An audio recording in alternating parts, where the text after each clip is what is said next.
What is going on, YouTube family? Just wanted to bring you the update on the noise in the front suspension. So apparently they're not going to actually fix per se the sound. Like there's not a necessarily, what the fuck are you doing?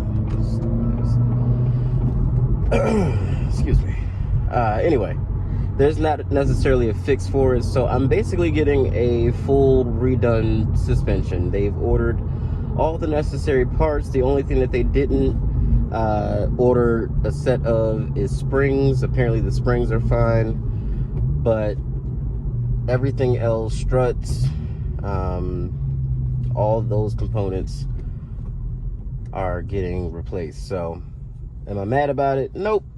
Doesn't cost me a dime. It's covered under warranty. It's not going to make my life any less convenient than it is. So I'm not upset about it. I'm glad it's covered under warranty.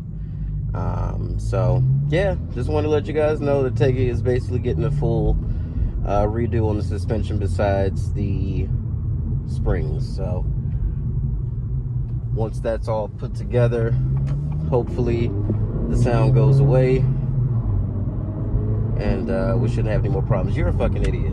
I hope you see this video one day and know that I think that you're an idiot. Who the fuck gets over to the left with their right turn signal on? Stupid people, man. I swear, y'all gotta be buying y'all's licenses, some of y'all. But anyway, that was it. Just a quick little video. New suspension coming for the Integra. Stay tuned.